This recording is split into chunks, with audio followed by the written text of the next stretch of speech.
મેંદરડા તાલુકાના અંબાડા ગીર ગામે હિતરક્ષક સમિતિ ટીમ દ્વારા ભ્રષ્ટ શાસકો અને ભ્રષ્ટાચાર નેતાઓ અને ભાજપ સરકાર દ્વારા ઇકો સેન્સિટિવ ઝોનનો કાળો કાયદો ખેડૂતોની અનેક રજૂઆતો છતાં હટાવવામાં આવ્યો નથી, જેના અનુસંધાને ઉતાસણીના પર્વ પર ખેડૂતો અને ગ્રામજનો સહિતનાઓ દ્વારા ઉતાસણી પ્રગટાવી ઇકો સેન્સિટિવ ઝોનનું પૂતળું બનાવી જાહેરમાં સળગાવી દહન કરવામાં આવ્યું હતું અને રોષ સાથે વિરોધ કરવામાં આવ્યો હતો।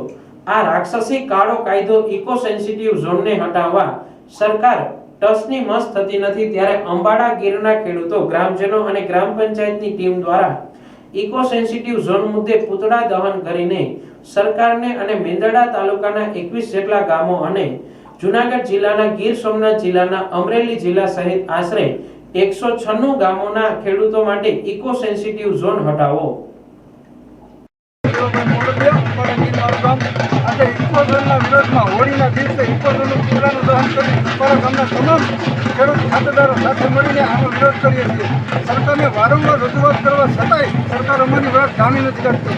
આ સરકાર અંગ્રેજો જેવી છે, જેવી રીતે અંગ્રેજોએ અમારા બાપ દાદાની ગુલામી કરાવી અને ગુલામીમાં આખી જિંદગી વહી ગઈ, એવી રીતે અમે આ જંગલ ખાતાની ગુલામી નહીં સહન કરીએ। જીવશું ત્યાં સુધી આ કાયદા સામે લડશું અને આ કાયદો નાબૂદ નહીં થાય ત્યાં સુધી આના સામે અમે વિરોધ કરશું। ભારત માતા કી જય। ઇકોઝોન હટાવો, ઇકોઝોન હટાવો।